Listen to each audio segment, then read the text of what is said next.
Hey friends, welcome back to the Gentle and Lowly Co podcast. I'm Addie Ott, your host, and today we'll be talking about my top 5 books that have shaped my mindset and my faith. Now, if you go watch over on YouTube, I'm going to hold up a couple of the books. I don't want to give them all away, all the covers away, but I have my books with me, all the stacks of books right here, and we're going to dive into that super soon for our main topic. But real quickly, if you are new to the podcast, I just want to say a special welcome to you because I am so glad you are here and you are curious about learning and about growing just your faith, but also your mindset and just continuously learning and being a person who always wants to grow. I think that has been one of the most encouraging things in my walk with Jesus and just as we continue through this life is that we can always be learning and always be growing. So I am so glad you're here. And if you're a longtime friend of the podcast, you know we're going to jump right into music of the week.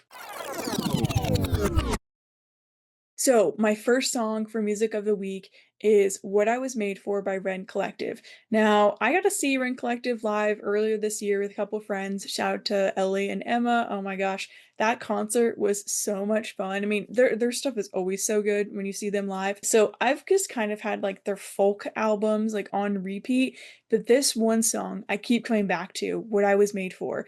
And it is just so encouraging where it just feels like this culmination of like the end of this month, the end of July, as we're entering into August. Like for me personally, there were just some really encouraging times that I got to go to some conferences and just like I just saw God move so much. And so like this song just was, I feel like a culmination of several different moments. But just when I like look back at my walk with Jesus, and you might be encouraged by this too, and you look back at your walk with God, like there are times and there are seasons when you feel him so close, so present, and you just feel empowered to like go do the thing he's called you to do, or the thing he's just like put on your heart. And so this song is just really a responsive worship, with our heart. Like, am I really surrendering? Am I really giving it all?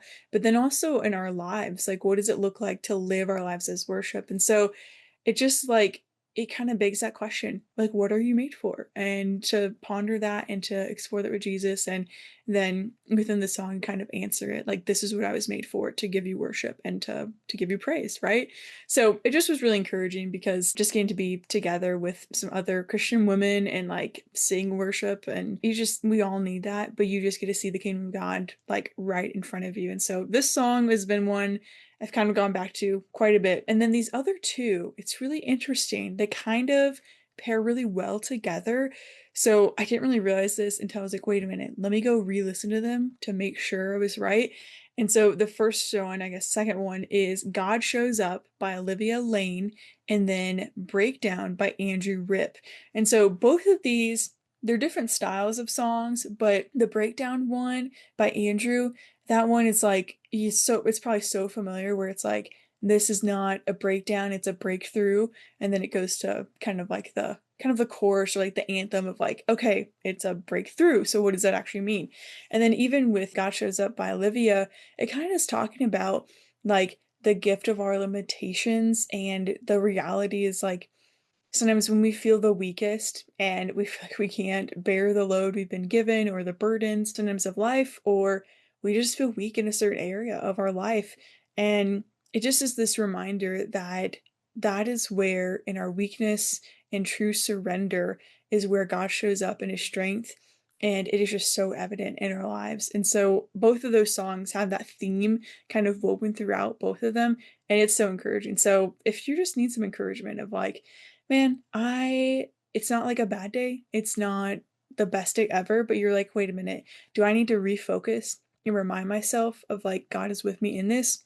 I would say go listen to those two. And Breakdown is like one that's like still fun. It's still like a really upbeat song too, but then God Shows Up, it's a little more reflective. So those are my 3 songs for music of the week. Now diving into theme of the week. Now, I kind of mentioned it. I've been traveling a lot for July. And so, honestly, I'm just glad to be home and just realizing, okay, I need to rest. And also, just like the sweet gift it is to not have anything on my calendar for a while. And so I'm really grateful and looking forward to that. And I think this kind of pairs really well with our conversation today because we're talking about books and slowing down and reading or investing in ourselves. And how do we make the most of this time? Maybe you're in a season where you have more time, or you have this downtime, or just some quiet time on your driving time, like all of this time. It's this culmination of time, I feel like. So, I think this conversation is going to be one that's really encouraging and kind of hits home on just different seasons where I have just really leaned into, okay, I'm slowing down. What does God want to teach me in this season? And where are some of those wise voices I can go to continue to be molded into the person that God wants us to continue to become, to be more, to look more like Him? So, we are going to dive into our main topic. 5 books that grew my mindset and my faith.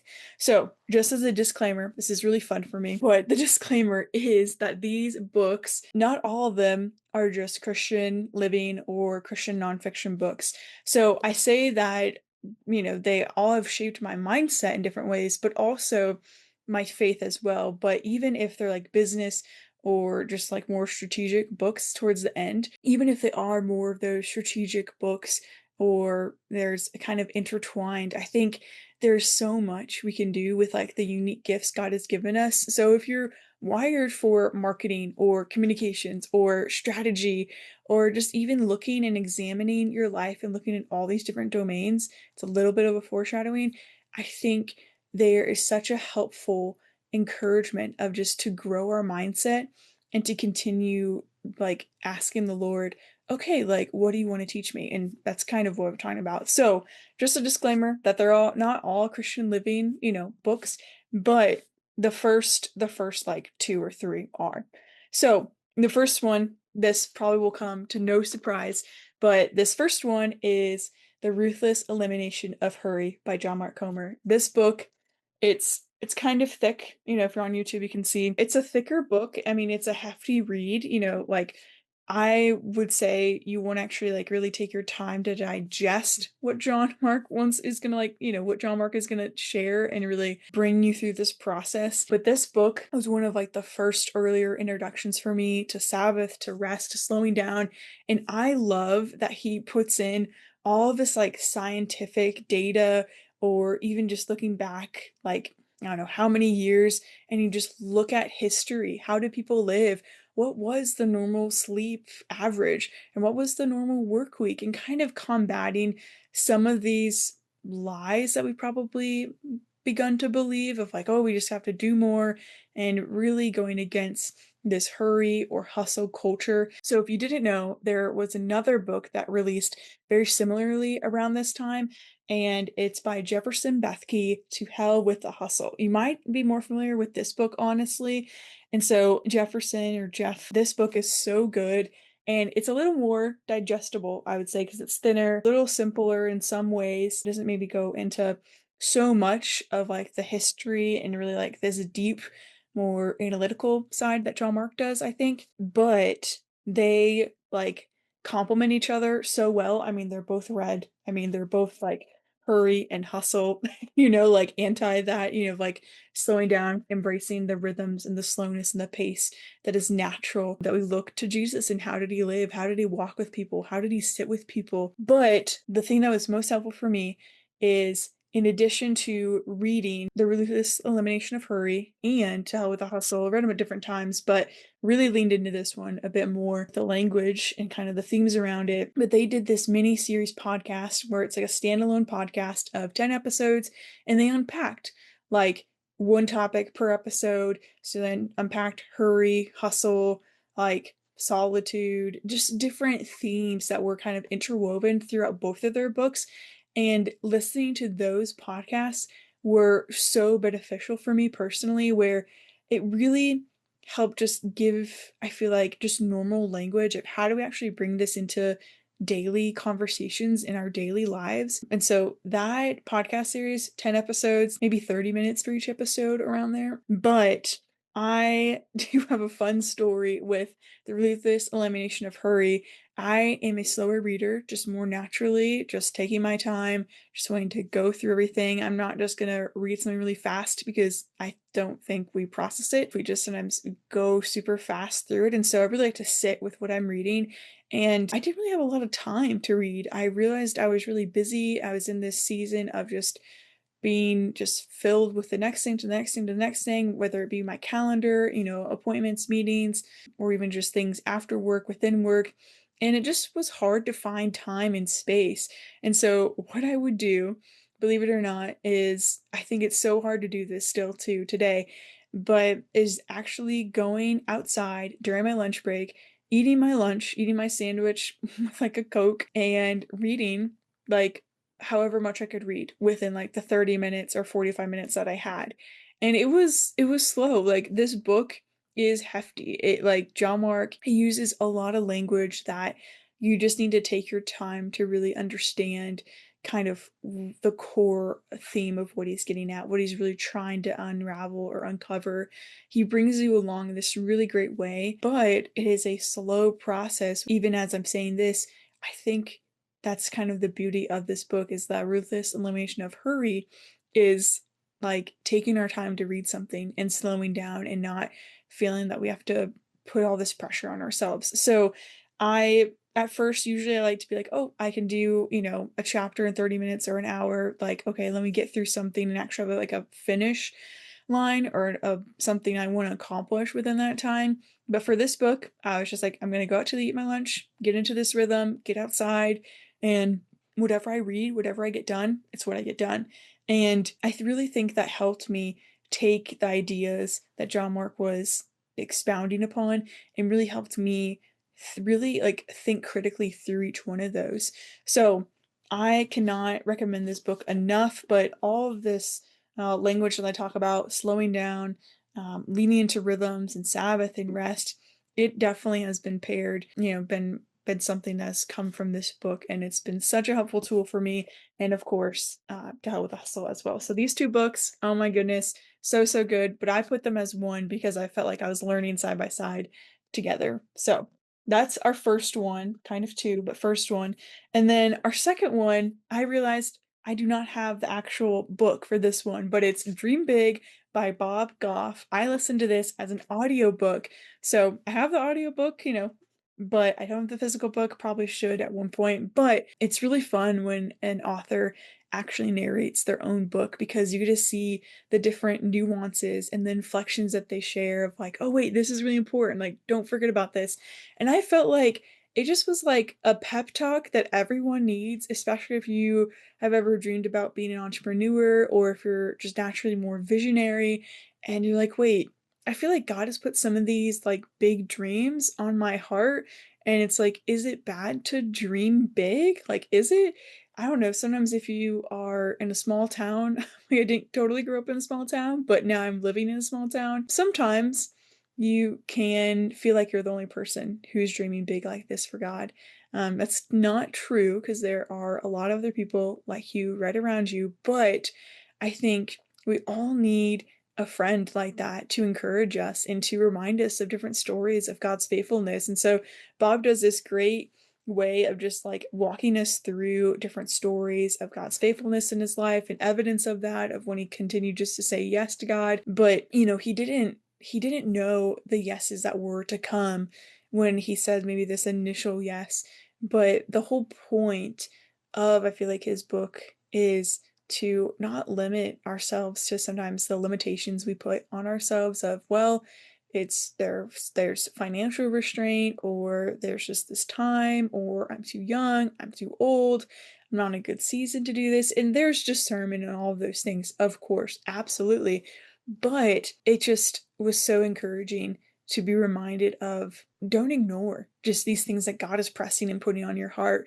And so this one very much grew my faith, I'd say pretty exponentially, just to be able to hear different stories just about what God is doing in Bob's life and just in people and just how he was being faithful to this call that God has placed in his life. And so if you are like, I just need some encouragement. I need a pep talk. I need a cheerleader in my corner. And especially because I was listening to this while I was driving, I was like, Wow, this just, like, gets you, like, so fired up to go and do the thing that God calls you to do, whatever it is, and you can live on purpose and on mission right where you are, and so that book, man, I can't recommend it enough, and it's probably one I should reread just maybe at the end of the year or the start of the year when you're just like, "I need some momentum or, like, some fresh wind in my sails." So especially if there's, like, someone who's just going off to college, I mean, I would give them this book in a heartbeat, I think that'd be so great. Or they're in a new season, or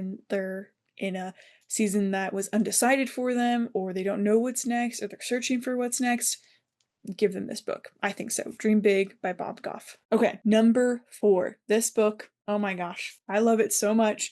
Business Made Simple by Donald Miller. Now, he is the one who has built StoryBrand. He's the founder of StoryBrand. That's based in Nashville, Tennessee, Franklin, Tennessee kind of area. And this book, it is so fun because if you know nothing about business, like you didn't go to business school, I didn't go to business school. I went to art school. You guys know that by now. So going to art school, not that we didn't have business school like classes. We absolutely did. We had like business for photography, 405, whatever it was. But this book helps you build systems and really great ways to process or package like your business within these different structures. And the cool thing though is that it's 60 days to master leadership, sales, marketing, execution, management, personal productivity, and more. So, again, if someone just graduated from college, oh my goodness, I mean, I wish someone had bought me this book then, but even if I was in college. So, I love this because each day is shorter than one chapter. It is like a devotional for business in a way where you're going to get this really great strategy or insight of how to run a business or how to grow your character or your leadership or marketing. There's all these different kind of domains within business or just your career that these are such transferable skills. I will use these in every job I will ever have, I believe. And so the great thing is this is day 18. I'll hold up on YouTube for our friends there. It's very underlined. I like to underline my books. And it's just 2 pages, but there's topics like day 18, how to be productive, maximize your power hours. Even day 19, how to be productive, say no to distractions. Like, how do we actually do that? But each chapter covers a specific area of character, leadership, personal productivity, business strategy, messaging, marketing, sales, negotiation, management, execution. I learned so much in this book. If someone's considering going to business school, I would say read this, do this for 1 quarter, 90 days. It's only 60 days, so you can get it done within 2 months, but make it part of like the first thing you do when you get to work where you you don't even check your email. You just maybe log on, but you're like busy for the first 30 minutes. That's what I would use my workday startup for, where it's the first 15 minutes. I'm going to read this. I'm going to write down like one tip. What did I learn? And then I'm going to go through my email inbox and try to get to inbox zero is what we call it, where you're just kind of getting that busy work out of the way for the first thing in the morning. So I did that as a part of my workday startup where first thing I came into the office, sat down at my desk, wherever I was, read the day for that day, and just wrote down what did I learn and how can I implement it in my role. It wasn't anything super crazy, but when we write stuff down, it helps us retain that information so much better. So I cannot recommend this book enough. Like it is highlighted like so much like nobody's business. It was so much fun to learn. And Donald Miller stuff is so digestible. So if you're starting a business, thinking about starting a business, starting anything, podcast, whatever it is, this gives you such a good guide and roadmap to how to do that, how to professionalize your operation, and to not just try to do this all blindly. So, Donald Miller, thank you for this book. Thank you for Business Made Simple. It is one of my favorite books for just great business, marketing strategy, but also like such great personal and professional development that you will be able to take with you in any situation.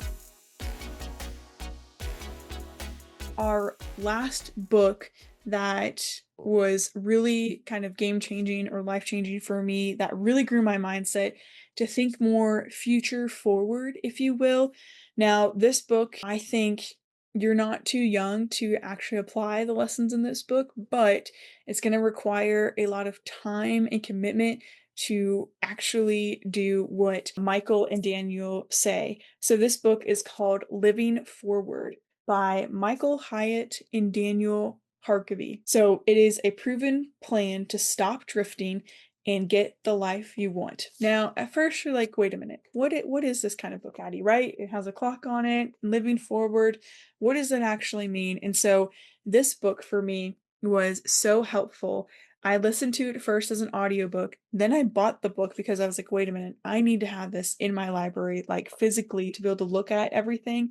And so if you don't know Michael Hyatt, he is very well known for Full Focus Co. or Michael Hyatt and Company, that was previously, but Full Focus Co. And they have such great leadership resources, professional development, their planner, Full Focus Planner, talked about that on the podcast.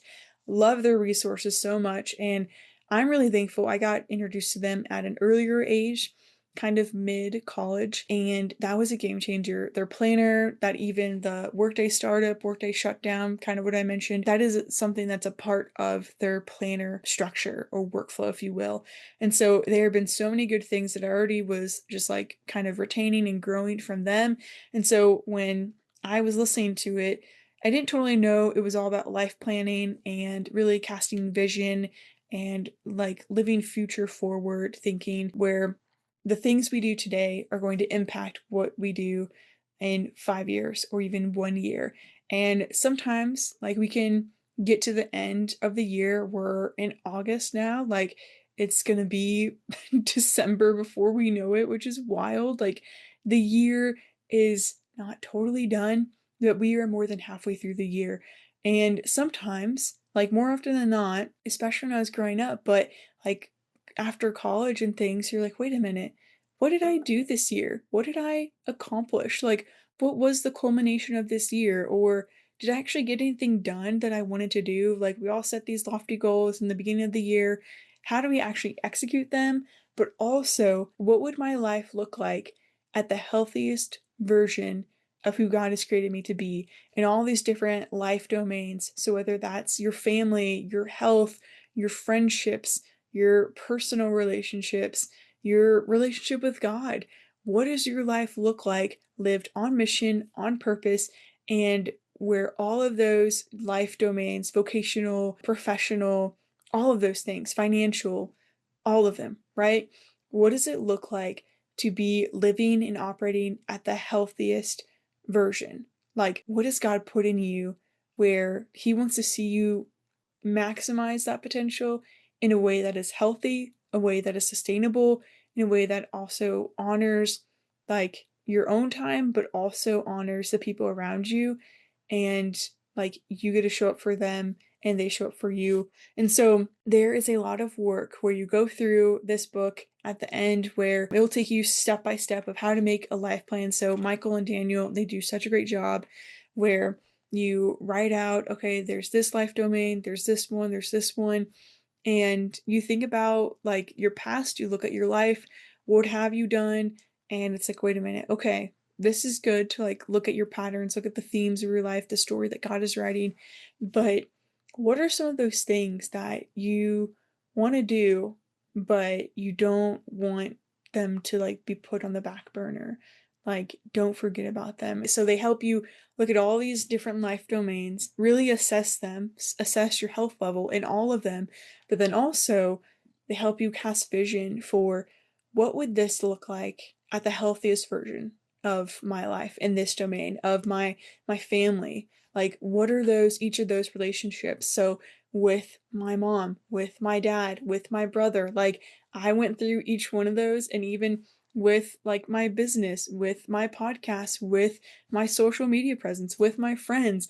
How do I want people to feel when they interact in person, when they interact online, but especially my most important relationships? How do I want my church community to know like how I'm showing up for them, how I love them, how like what kind of relationship would that look like when we are both thriving in my family, in my church community, in my neighborhood, all these different life domains? what does it look like to live to the fullest potential that God has created us to be in, like how He's designed it.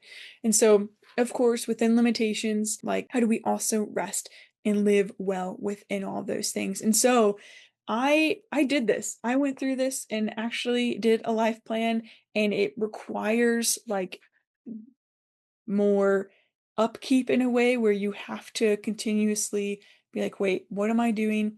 How am I going to continue to do this? Like, it requires getting alone, getting away, and making sure that you are staying on track, staying focused, right? So, the best way I can explain this is looking at the table of continents. So, they have part one, part two, and part three, and this is really, really helpful where part one is understanding your need. So we're acknowledging the drift and like you're understanding the mission and appreciating the benefits. So kind of the drift we all feel, that drift from the calendar year, we feel pulled in a million different directions. It's really how do we unpack this and how do we understand where we want to go? So then two is creating your plan, design your legacy, determine your priorities, chart the course, dedicate one day. It takes actually an entire day to do this whole process. It actually does. And then part three is actually making it happen. How are we going to implement your plan, keep it alive, and join a revolution that is just living forward and living on purpose and on mission. And so I think to really focus in on defining your priorities, design your legacy, chart the course, all of these things that Michael and Daniel take you through are going to help you look at your life, assess your calendar, assess your time, your bandwidth, and your availability to live a life that is thriving and one that does not feel like it's drifting away. So I cannot recommend each of these books enough. Oh my goodness. It is kind of funny. We kind of have a theme of blue and red with these books, not intentional, but then Dream Big is yellow. So there's an outlier in there, but all of these books are like, I'd say, a great starter kit to hand someone, be like, hey, this is some of the great stuff I've been learning. It's so encouraging. So all of these books, I highly recommend all of these, all 4 or 5 of these. They are so good.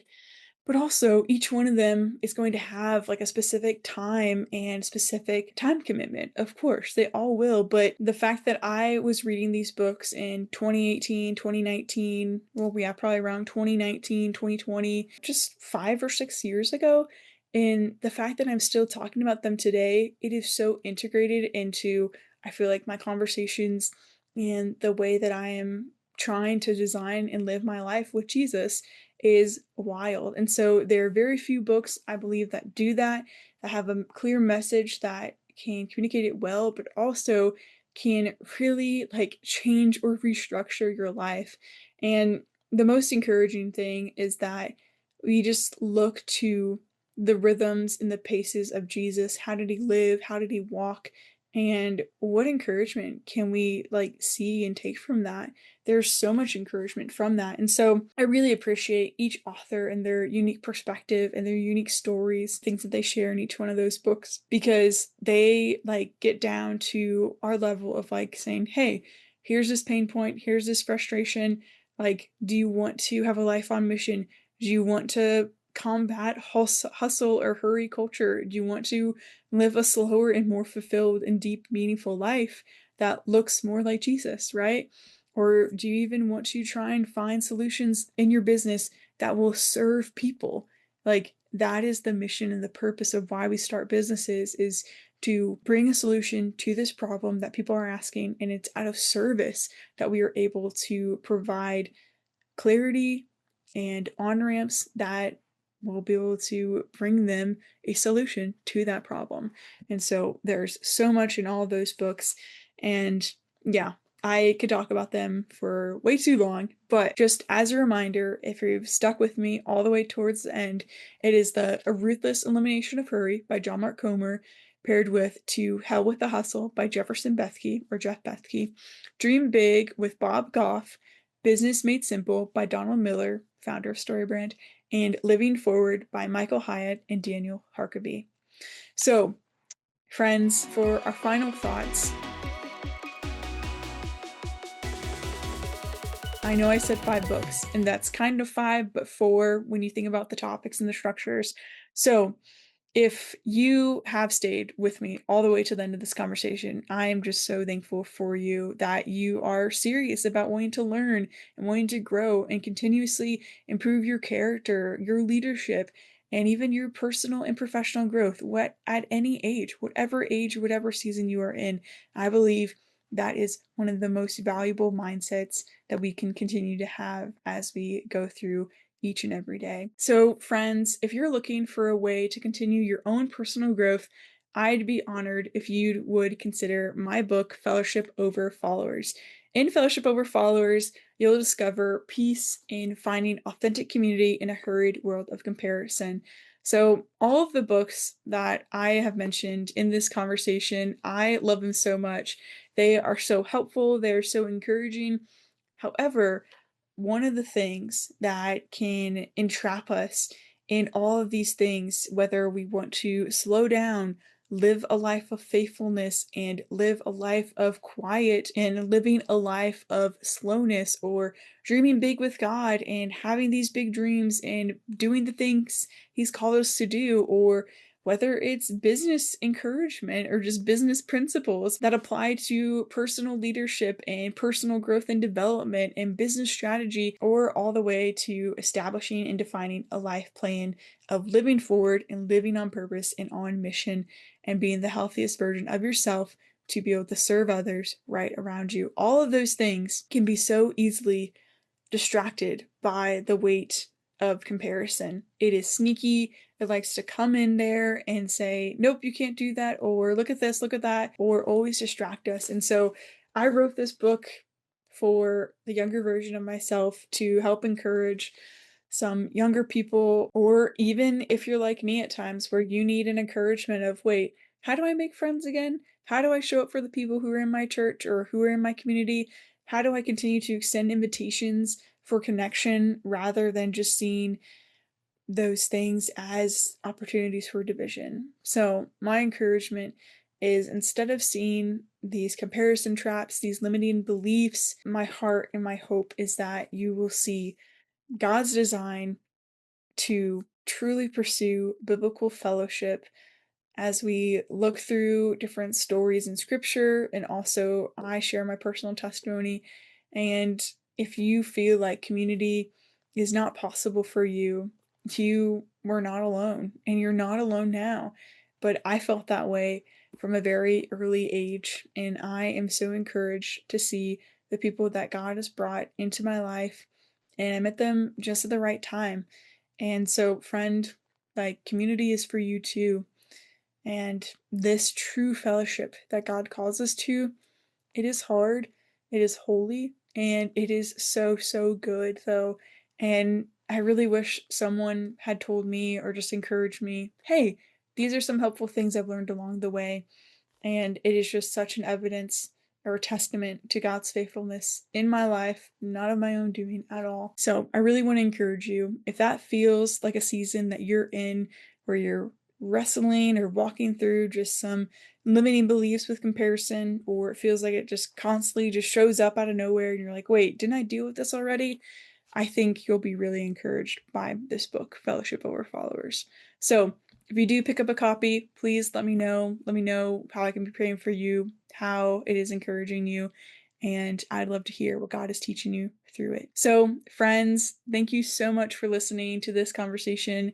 It has been so much fun because, of course, I love books, I love learning, because that's exactly what we do here on the podcast. We learn, we laugh, and we listen together to what God is saying to us and to the people around us, and to encourage one another to continue the gentle love of Jesus. So, friends, have a wonderful week and continue to do just that. Continue to carry the gentle love of Jesus wherever you go.